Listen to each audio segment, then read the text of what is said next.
यही कलयुग तेरी बलिहारी है कि गैया मैया की कदर नहीं सो घूम रही है हारन में, और कुत्तन की इज्जत बढ़ गई सो घूम रहे मरसरी कारण में। कलयुग तेरी लाख लाख बलिहारी, और कैसी लोगन की मत मारी। गाय की पेशाब का पान करने से सरस्वती साक्षात कंठ पे विराजमान होती है, शरीर निरोग हो जाता है। जब हम लोग विद्यालय में जाते हैं तो ये सारे कार्य वही करवाए जाते हैं। तब तुम लोग देखते पंडित लोग ऐसे कैसे लगते। अरे पंडितन में पूछो तो का बीती, कौन कौन घाट गुजरे हम लोग, कैसे कैसे घाट गुजरे, तब आज यहाँ पर भगवान ने आसन दिया है, तब माता शारदा कृपा कर रही है।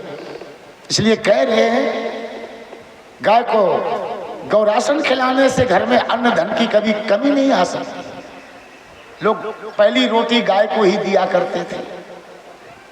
तो ऐसी कुछ प्रक्रिया जो हम आप भूल गए हो, तभी तो घरों में परेशानी आ गई है। जितने हम आप आज परेशान हो, इतने अपने बाप के जमाने में परेशान नहीं थे।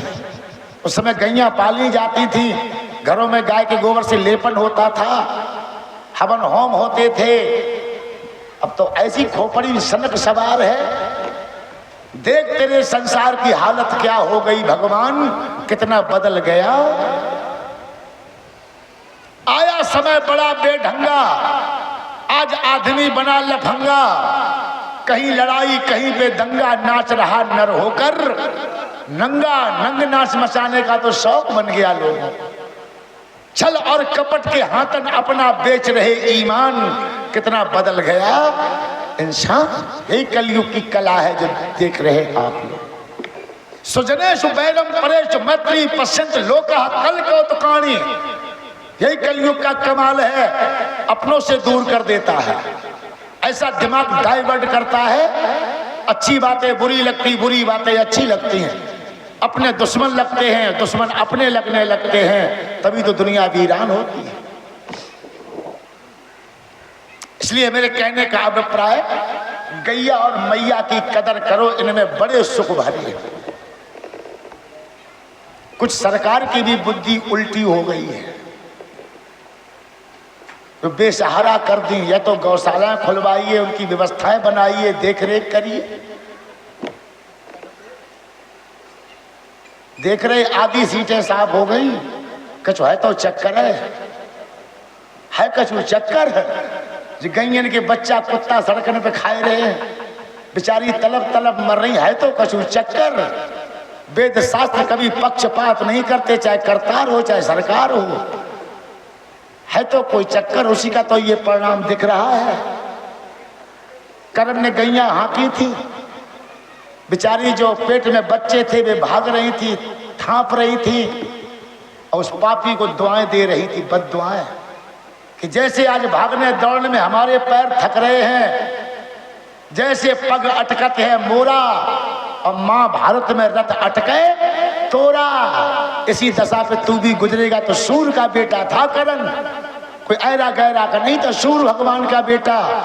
और फिर भी गैयों का श्राप कुरुक्षेत्र में ले डूबा, मारा गया, बेमौत मारा गया, बुरी दशा से मारा गया। उसने भी दुर्योधन के साथ गैया खिलवाई थी कि पंडवा गैयन के रक्षक हैं, गैया परेशान होंगी तो वो अज्ञातवास में आएंगे, गैया रखाने तो हम उन्हें पकड़ लेंगे, फिर वनवास दे देंगे। ये समय की गति है, कई कैसे प्रमाण मिलते हैं।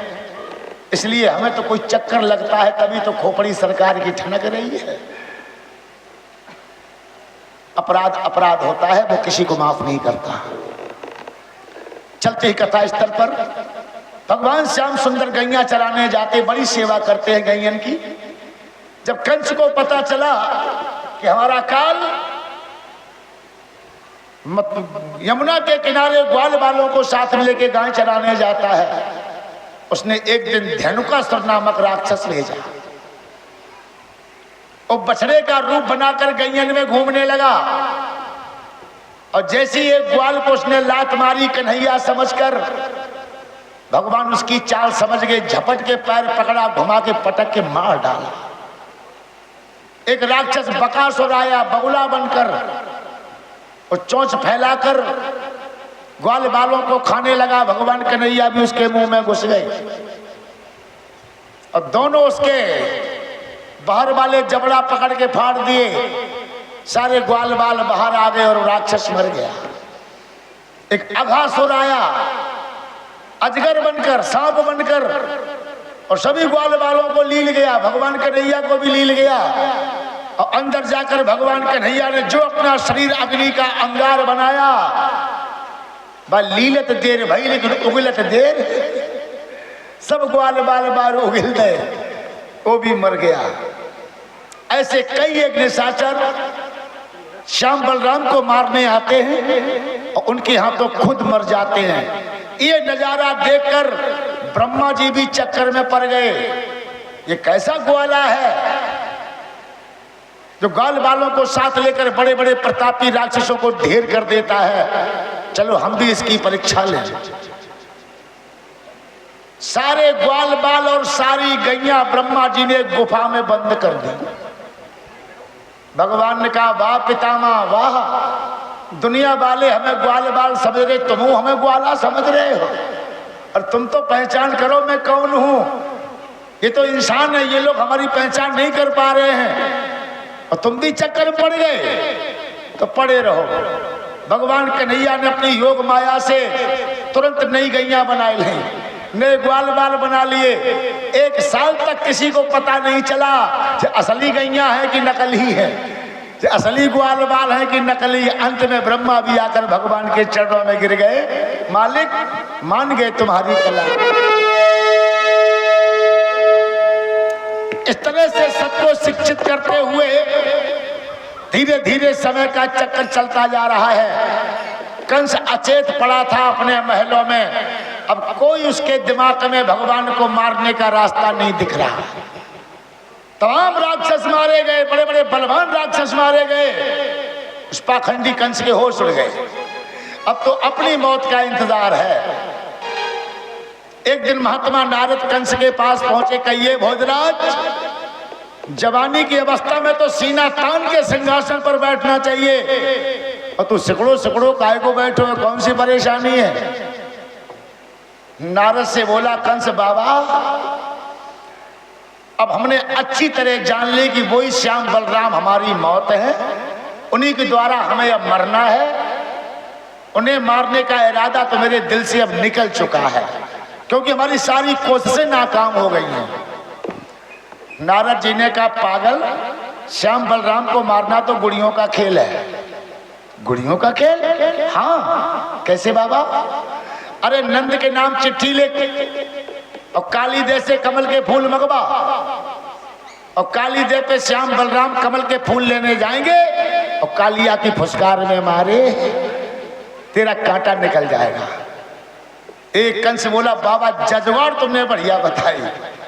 तुरंत एक पत्र लिखा और वृंदावन ने बाबा नंद के पास भेज दिया। जो बाबा नंद ने पत्र पढ़ा तो बोलती बंद, होश बिगड़ गए कि भैया अब बुढ़ापा गया। जब पापी पाखंडी अपने बाप को जेल की सलाखों में सड़ा रहा है, उनका बुढ़ापा बिगाड़ रहा है, तो हम पे क्या रहम करेगा। लगता है हम दोनों को जीवन भर जेल में ही सड़ना होगा, क्योंकि काली देव पे जो कमल के फूल लेने जाएगा वो जिंदा वापस नहीं आएगा। ऐसे घबराहट में दोनों रो रहे। जब से पत्र पढ़ा तब से आंसुओं से धार बंद नहीं, आंखों से आंसुओं की रो रहे हैं।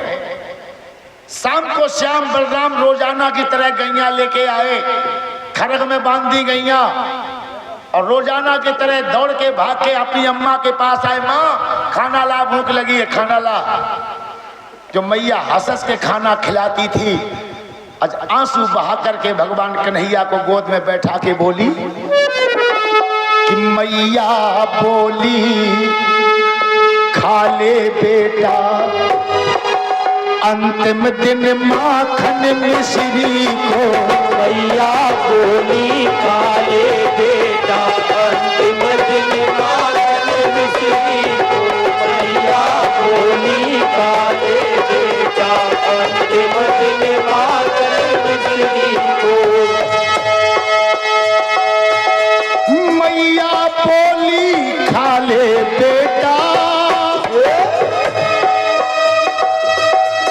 अंतिम दिन माखन मिश्री को महाराज क्या पता तरस ना पड़े तुम्हें कल से हाँ सूखी भाजी को।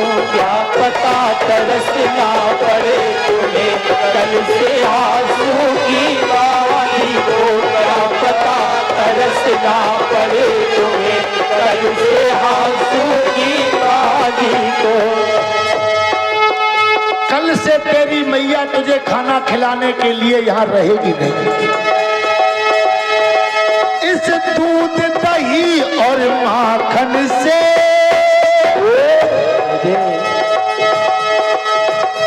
बेटा अब भेंट नहीं होगी।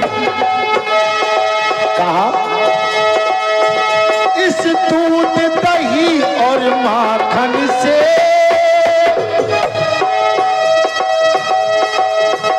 लाला अब भेंट नहीं होगी। कल से तेरे बाबा बंधे कहीं होंगे, तेरी मैया बंधी कहीं होगी। तेरे बाबा बंधे कहीं होंगे, तेरी मैया बंधी कहीं होगी। तेरे बाबा बंधे कहीं होंगे, तेरी मैया बंधी कहीं होगी। जब ऐसे रो रो के माता ने भगवान के मुंह पे ग्रास रखा, प्रभु ने कहा नहीं मां, हंस के खाना खिलाती थी, मैं खाता था, ये आंसू भरा खाना हमें स्वीकार नहीं।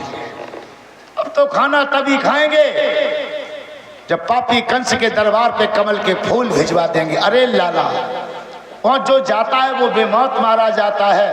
भगवान ने कहा मां, मर गए मारने वाले। अगर माता पिता का सच्चा आशीर्वाद रहेगा, काल भी मेरा बाल बाका नहीं कर पाएगा। मां, तुम्हें मालूम नहीं, तुम्हारे बेटा देखने में छोटे लगते हैं, तुम्हारे बेटा बहुत बलवान हैं, तुम्हारे बेटा सातों दीपों को उलट पलट रखने की दम रखते हैं। आप अपने बच्चों की ताकत पर विश्वास करो मां, विश्वास करो। अब तो खाना तभी खाएगा। नाना भास से अपनी मैया को तसल्ली दी, खाना ना खाया, वैसे ही सारी रात जागते रहे। घर में परेशानी है तो नींद कहां। सवेरा हुआ, कुछ ना खाया ना पिया, सोच क्रिया से निवृत्त होकर ग्वाल बालों को साथ में लेके सीधे काली देह पे गाय लेके जाते हैं। मनसुख दादा ने कहा श्याम वहां नहीं जाना, घर वालों ने मना कर दिया, उधर गैया जाएंगी तो हम सब मर जाएंगे, वो कालिया का क्षेत्र है। श्याम ने कहा मर गए मारने वाले, हम भी तो देखें कौन मारता है। आओ। आगे आगे श्याम चले, पीछे पीछे से ग्वाल बाल डरते डरते काली देह के तट पर आ गए। श्याम ने कहा देखा कोई डर, कोई डर नहीं, तो आराम से ही बैठो खेलो, उधर यमुना के किनारे किनारे गाय चढ़ने दो, अब हम भी तो देखें कौन आता है यहाँ पर हमें मारने। प्यारे भाइयों, थोड़ी देर बच्चे बैठे बैठे अपनी बातें करते रहे, तब तक श्याम सुंदर ने कहा चलो आज गेंद का खेल खेलते हैं। श्री दामा के अंगोछा की गेंद बनाई, बड़े प्यार से ग्वाल बालों के साथ गेंद खेलते रहे, और खेलते खेलते प्रभु ने ऐसा जानबूझ के हाथ दिया कि सीधी गेंद काली देह में जा गिरी। श्री दामा ने झपट के कन्हैया का पीतांबर पकड़ लिया, तूने जानबूझ के मेरी गेंद फेंकी। श्याम ने कहा यार जानबूझ के नहीं फेंकी, उल्टा हाथ लग गया और चली गई। नहीं तू झूठ बोलता है, हमारी गेंद ले आ, नहीं तो मैं तेरा पीतांबर फाड़ दूंगा। श्याम ने कहा श्री दामा कि प्रभु बोले जरा से मसले पर क्यों विश्व उखाड़े देता है। बासरे गले से कपड़े पर पीतांबर फाड़े देता है।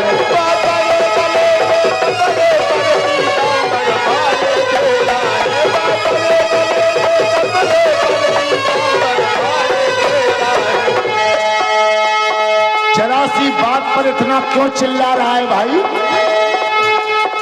फटा पुराना तेरा अमोछा था, तो उसके बदले में तू पीतांबर फाड़ देगा? हाँ, मैं तेरा पीतांबर फाड़ दूंगा, मेरी गेंद ला। प्रभु ने फिर समझाया,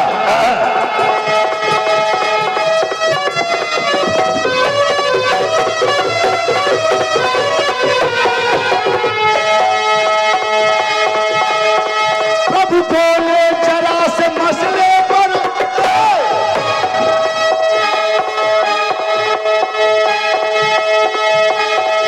क्यों विश्व उखाड़े देता है, उस सड़े गले से कपड़े पर पीतांबर फाड़े देता है।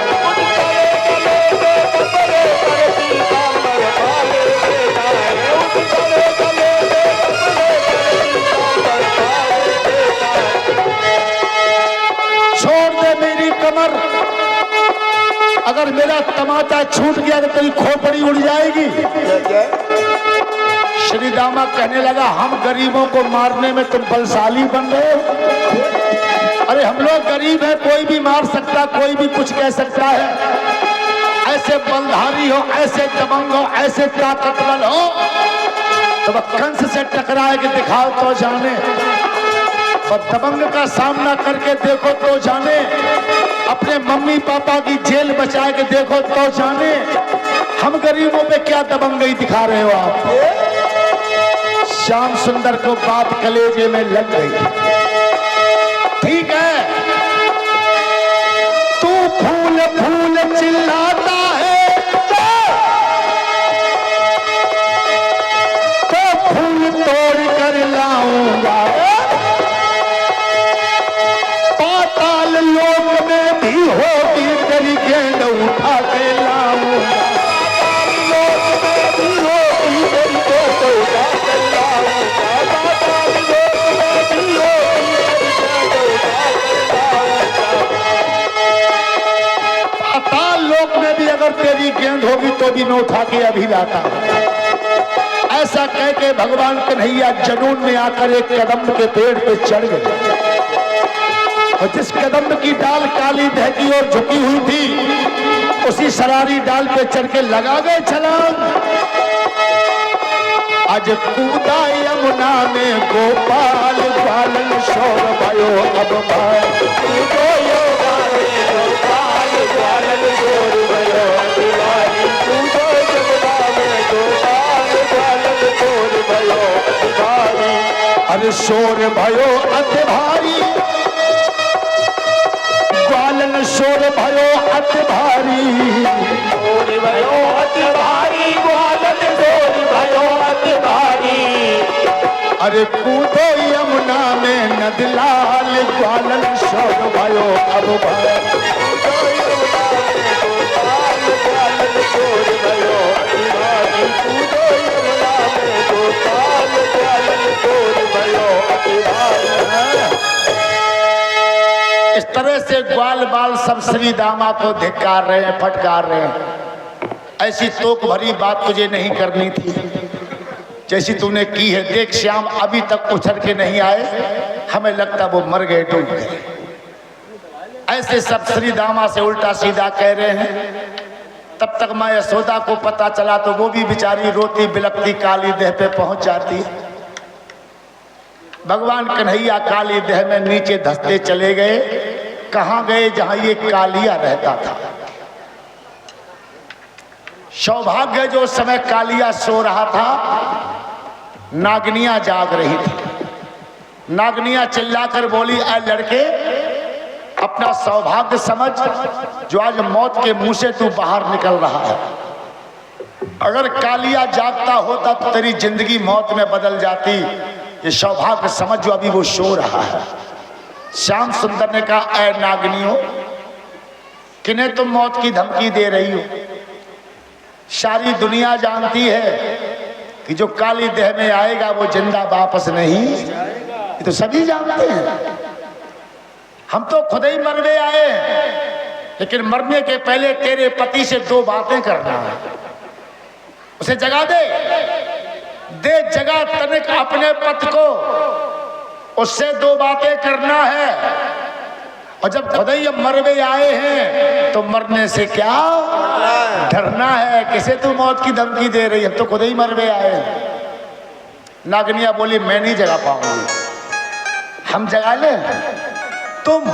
हाँ हम। हिम्मत है तो जगा ले।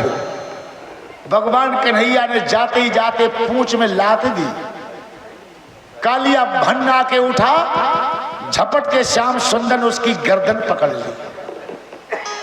जैसे ही गर्दन पकड़ी, सुखदेव कहते राजन, उस कालिया ने भगवान कन्हैया के शरीर पर फंदे मार दिए।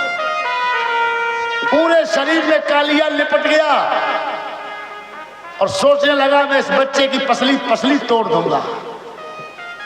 जैसे ही लपेटा, कालिया ने मारे और ऐसे ही भगवान कन्हैया ने अपना शरीर अग्नि का अंगार बना दिया। फंदा लगा तुम्हें देर भाई, लेकिन फंदा खोल तुम्हें देर। एकदम कालिया ने फंदा खोले, मर गया होता, आगे के खंभे से लिपट गया होता।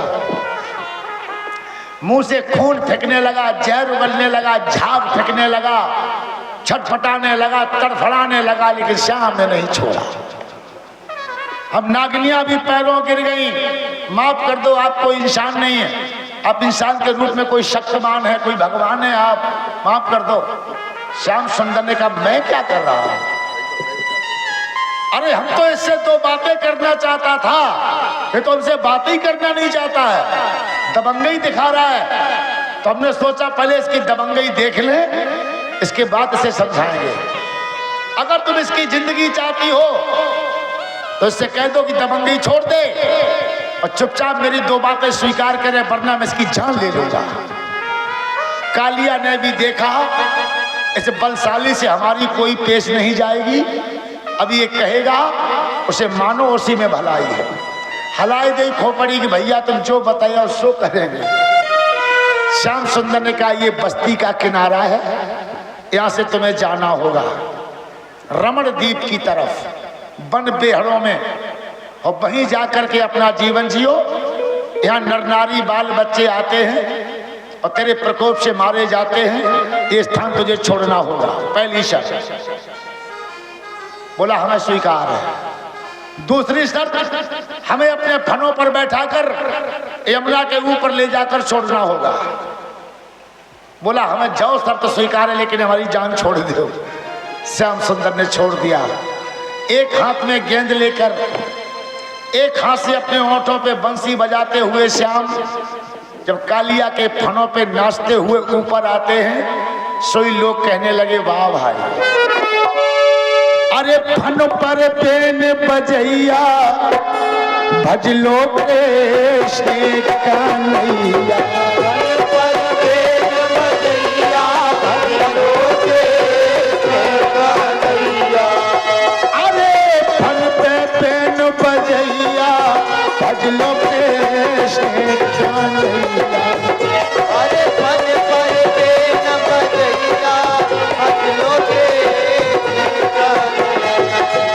कारे नागे के नाथैया भजलो कृष्ण कन्हैया। अरे नागे के नाथैया भजलो कृष्ण कन्हैया। लूट लूट दधि माखन खायो, लूट लूट दधि माखन खायो, ब्रजवासिन को गले लगायो, ब्रजवासिन को गले लगायो।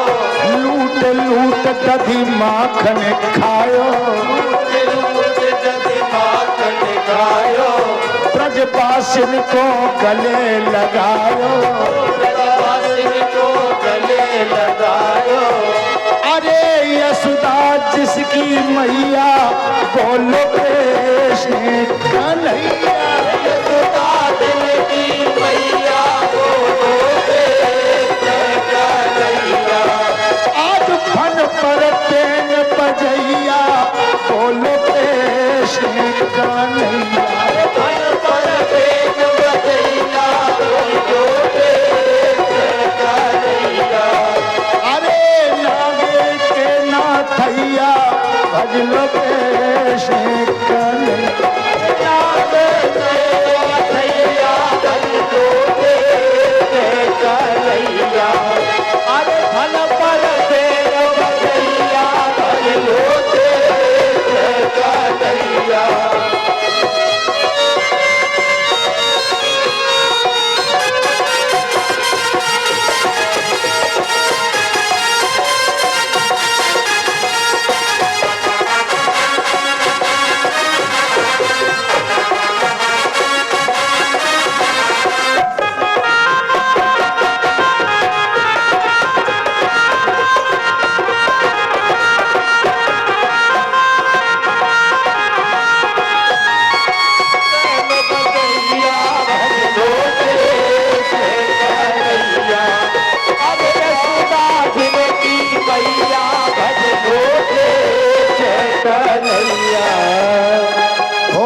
वृंदावन बिहारी लाल की जय हो।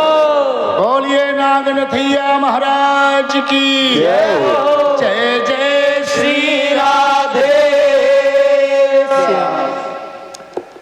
इस तरह से कालीदे से कमल के फूल कंस के दरबार में भिजवा देते हैं और फिर शाम को अपने माता के हाथ का भरपेट भोजन करते हैं। कंस ने जो चाल चली वो भी फेल हो गई। धीरे धीरे अगहन का महीना आता है।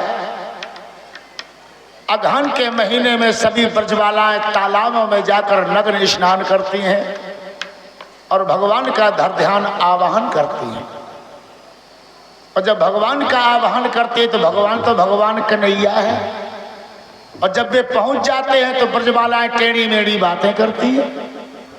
तू तो नहाने भी नहीं देता, इतना नटखट हो गया, ढीठ हो गया है। और जहाँ पर माताएं बहनें नग्न स्नान करती वहां पुरुष लोग नहीं जाते हैं, तुम्हें शर्म नहीं आती? तुम बेशरम हो गए हो।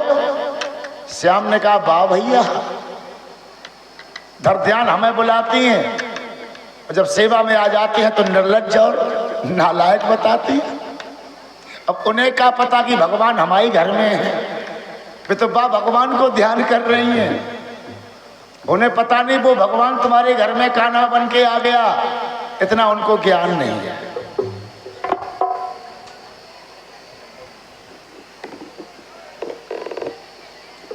श्याम सुंदर ने एक दिन उनके वस्त्र चुरा लिए। हा खा रही हैं, श्याम ये हरकत अच्छी नहीं होती।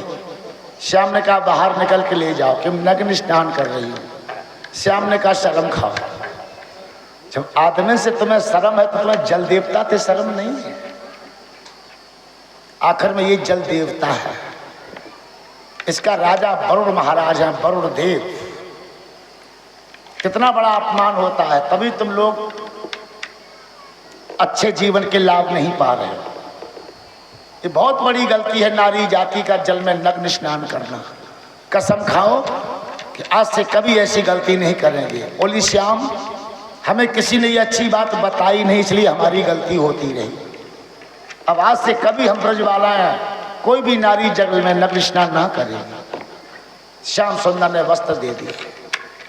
इस तरह से उनकी बुद्धि का थोड़ा विकास किया, अच्छी अच्छी बातों को समझाया और पुरानी जो गलत कुरीतियां थीं उनको श्याम ने खत्म किया। एक और रीत थी रघुवंशियों की।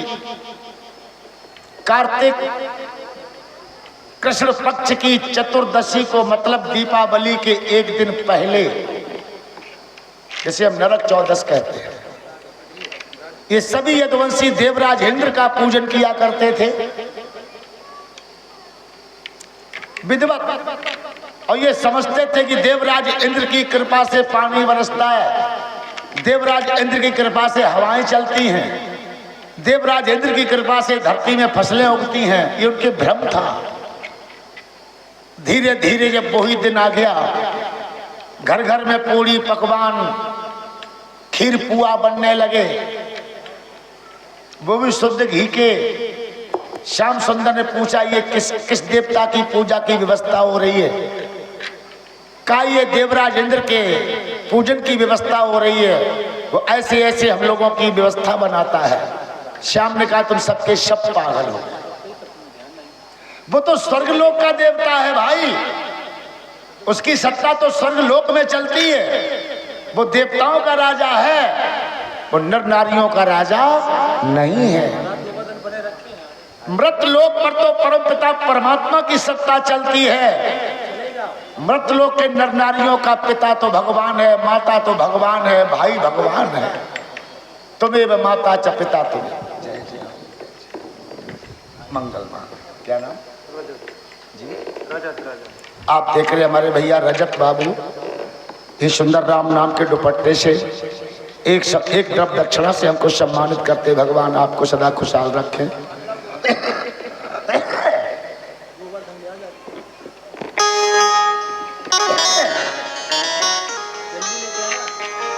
यश कीर्ति बल बुद्धि वैभव से सदा सम्मानित रहे।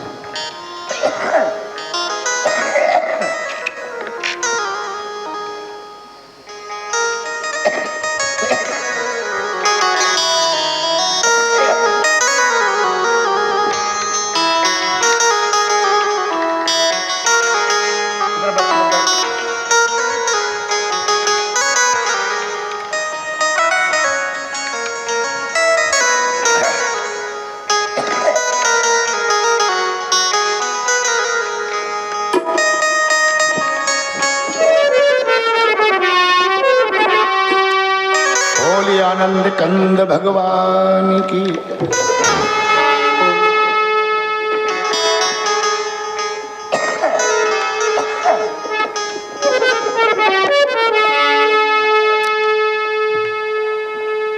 भक्तों को गोविंद गोपाल गाते चलो, गोविंद गोपाल गाते चलो, गोविंद गोपाल गाते चलो, गोविंद गोपाल गाते चलो, मिलके गोविंद गोपाल गाते चलो, मिलके गोविंद गोपाल गाते चलो, भक्त गोविंद गोपाल गाते चलो, गोविंद गोपाल गाते चलो, अपनी मुक्ति का, अपनी भक्ति का, अपनी मुक्ति का मार्ग बनाते चलो, अपनी भक्ति का मार्ग बनाते चलो, अपनी मुक्ति का मार्ग बनाते चलो, अपनी भक्ति का मार्ग बनाते चलो, मिलके गोविंद गोपाल गाते चलो, गोविंद गोपाल गाते चलो, भूल जाना नहीं, दूर जाना नहीं, भूल जाना नहीं, दूर जाना नहीं, अपने स्वामी को भक्तों भुलाना नहीं, अपने स्वामी को भक्तों भुलाना नहीं, अपने मालिक को भक्तों भुलाना नहीं, अपने मालिक को भक्तों भुलाना नहीं, ध्यान उनके चरण में लगाते चलो, ध्यान उनके चरण में लगाते चलो, ध्यान उनके चरण में लगाते चलो, ध्यान उनके चरण में लगाते चलो, अपनी मुक्ति का मार्ग बनाते चलो, अपनी मुक्ति का मार्ग बनाते चलो, मिलके गोविंद गोपाल गाते चलो, मिलके गोविंद गोपाल गाते चलो,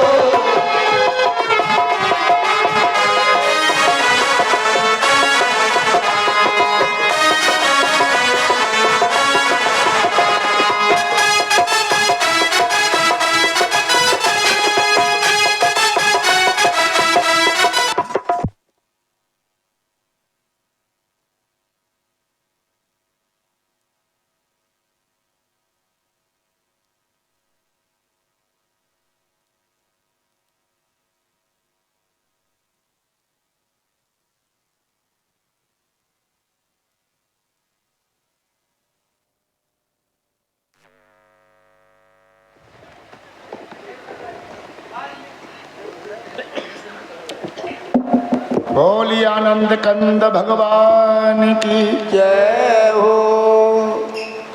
बोलिए श्री वृंदावन बिहारी लाल की। जय हो। जय जय श्री राधे।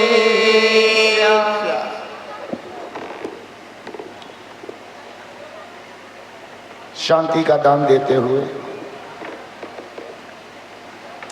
भगवान श्याम सुंदर समझा रहे हैं, मृत लोक पर सत्ता तो परम पिता परमात्मा की चलती है और परमात्मा सर्वव्यापक है। तू ही जल में, तू ही थल में, तू ही डाल के हर पत्थर में। तेरा रूप स्वरूप जहान बना मन मंदिर आली। इससे बढ़िया तो अपने गोवर्धन की पूजा करें। हरी हरी घास देता है, गैया चरती, जिससे हमारे धंधे बढ़ते हैं। यदुवंशी कहने लगे और गोवर्धन का हमें आशीर्वाद देगा, क्यों नहीं देगा? और भगवान बन के आशीर्वाद देगा। क्या बात करते हो? प्रेम की रीत जमाने में निराली देखी, प्रेम से इंसान के जीवन की फरती फूलती डाली देखी। प्रेम वो पावर है जो शैतान को इंसान बना देता है और प्रेम पत्थर को भी भगवान बना। चलो प्रेम से पूजन करके तो देखो। सभी यदुवंशियों को भगवान पूजन सामग्री के साथ गोवर्धन भगवान के पास लेके जाते, गोवर्धन पहाड़ के पास। ये देखिए मालिक की लीला, एक रूप से पूजन करवा रहे हैं और एक रूप से भक्तों का पूजन स्वीकार। जब गोवर्धन भगवान के किनारे पास में सभी पहुंच गए तो यदुवंशी बोले, हम ऐसे पूजा वूजा नहीं करेंगे, अगर भगवान सर्वव्यापक है तो आज जब गोवर्धन पर प्रकट होकर दिखाए तो पूजा करेंगे। भगवान श्याम सुंदर ने कहा, आंखें बंद करके भगवान का आराधन करो, परम पिता परमात्मा का सुमिरन करो, चिंतन करो और भगवान प्रकट होंगे। यदुवंशियों की आंखें बंद करवा दी, भगवान के ध्यान में लगा दिया और तब तक भगवान कन्हैया ने तुरंत दूसरा रूप बनाया, चतुर्भुजी रूप धारण किया और गोवर्धन की चोटी पर बैठ गए और चिल्लाकर बोले, भाइयों आंखें खोलो, देखो तुम्हारी पुकार भगवान ने स्वीकार कर ली और देखो प्रकट हो गए भगवान गोवर्धन के रूप में। सभी लोग देख के दंग रह गए कि वास्तव में भगवान कोई चीज है। हमारी वंदना प्रार्थना पर प्रभु खुश हुए और ये देखो चोटी पर विराजमान हो गए। सभी यदुवंशी बारी बारी से भगवान के पूजन की व्यवस्था करने लगते हैं। आइए परीक्षित जी, सबसे पहले गोवर्धन भगवान का पूजन आप करेंगे, इसके बाद जो भी हमारी माताएं बहनें भगवान गोवर्धन को भोग लगाने की वस्तु लाई हैं, श्रद्धा